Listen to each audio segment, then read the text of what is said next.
Bonjour à tous, c'est Asma du site L-Test Anglais. Aujourd'hui, deuxième jour de mon défi 30 jours où je vous donne tous les jours un conseil pour vous aider à réussir cet examen d'anglais IELTS.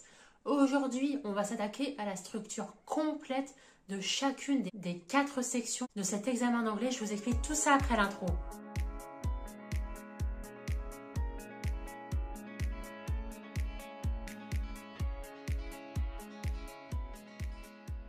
Parce qu'une condition de réussite à un examen d'anglais comme le TOEIC ou même ici l'IELTS, c'est de parfaitement bien connaître le format pour optimiser au mieux votre préparation. D'ailleurs, si vous aussi vous allez passer cet examen pour la première fois, n'hésitez pas à récupérer tous mes PDF. C'est ma formation gratuite sur 4 jours où je vous donne toutes les cartes en main pour débuter sereinement vos révisions à cet examen si particulier d'anglais. Alors concrètement, d'abord, je vais revenir très brièvement sur le format global de cet IELTS. Ça se décompose en fait en 4 sections.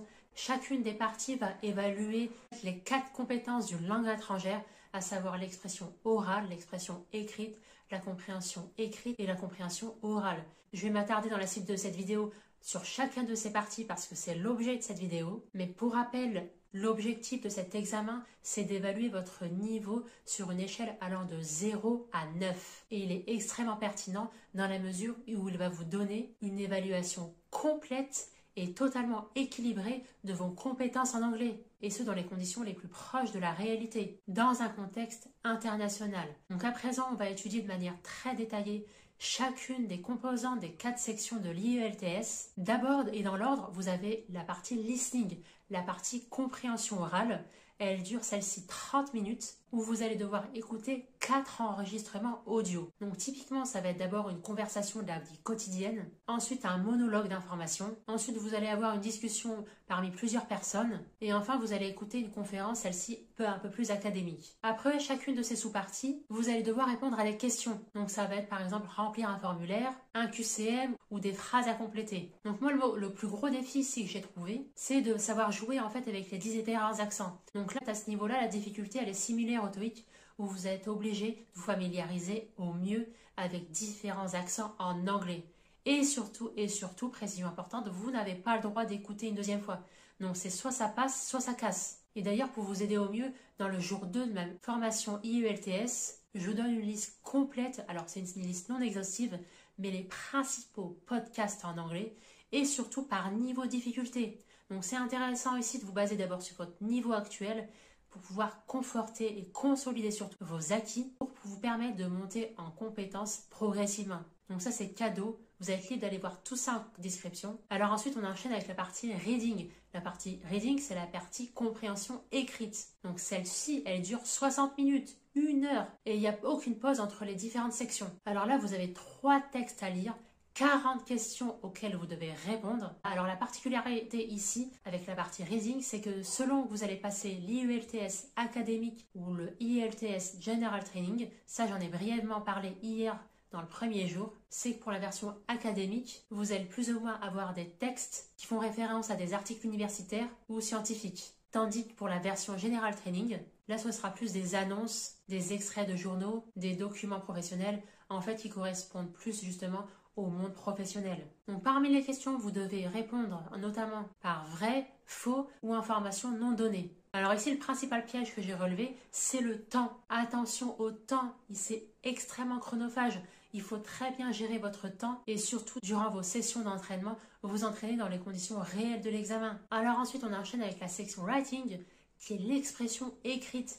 Et celle-ci dure aussi 1 heure 60 minutes. Donc c'est extrêmement dense. Et dans celle-ci, vous avez 2 travaux à rédiger. Vous allez tout d'abord décrire soit un graphique, un tableau, une carte. Donc là, je le précise, c'est en version académique ou bien parfois en version General Training, vous allez devoir écrire une lettre. Alors ensuite, deuxième travail à réaliser, c'est que vous allez devoir faire un essai argumenté, donc une petite disserte de 250 mots environ, où vous allez là devoir exprimer votre avis, comparer différentes idées, proposer vos solutions à vous. Donc là, le challenge ici, c'est de savoir bien écrire, d'avoir des petits mots-clés de référence. J'en ai donné dans ma formation IELTS. Vous avez une liste de connecteurs que je donne. Vous devez les apprendre par cœur. Ça peut vous aider vraiment à vous constituer une base solide de vocabulaire. Et ça peut vraiment vous sauver la mise en examen. Alors enfin et pas des moindres, cette fois-ci c'est la partie expression orale, la partie speaking.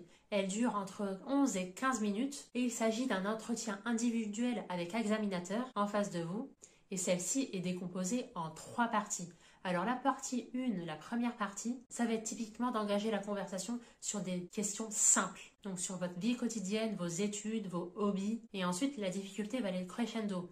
Pour ce qui est de la partie 2 cette fois-ci, toujours en speaking, un sujet vous sera indiqué, vous aurez une petite minute pour vous y préparer et entre 1 à 2 minutes pour l'expliquer. Alors je vous conseille ici de ne pas lire vos notes, faites très attention. Plus facile à dire qu'à faire, mais franchement, entraînez-vous, là aussi c'est le conseil que je vous donne. D'autant plus qu'on va arriver à la partie 3 qui est un peu plus compliquée celle-ci. Où là, dans cette troisième partie, vous allez parfois reprendre le même thème et là par contre des questions vous seront posées mais de façon beaucoup plus poussée. Donc là, en fait, on va clairement mesurer vos limites, jusqu'à quelle limite vous êtes à l'aise pour vous exprimer à l'oral. Donc là, le petit point que je tiens à préciser, ne vous en faites pas si vous avez un fort accent, c'est surtout votre prononciation qui compte ici.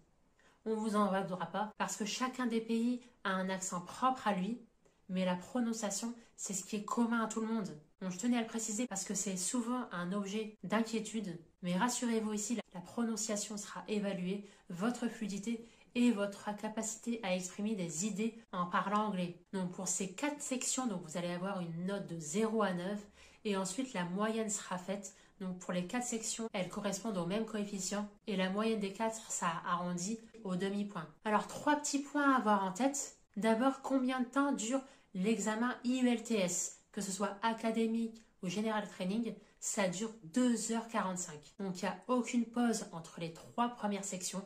D'ailleurs, dans quel ordre se déroulent les 4 sections? Donc c'est toujours dans cet ordre-là.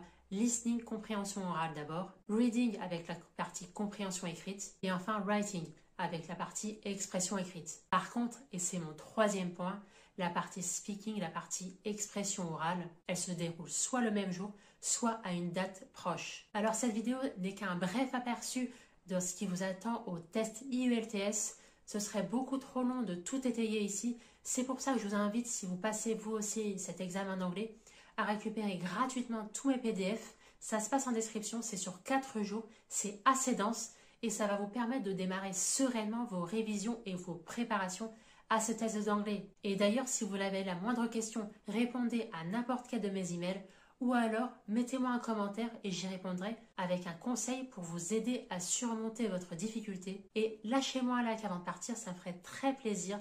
Votre réussite et votre soutien me font très très plaisir. Je vous dis à demain pour le 3e jour de ce défi 30 jours. On tient bon jusqu'au bout. Très bon courage et à très vite.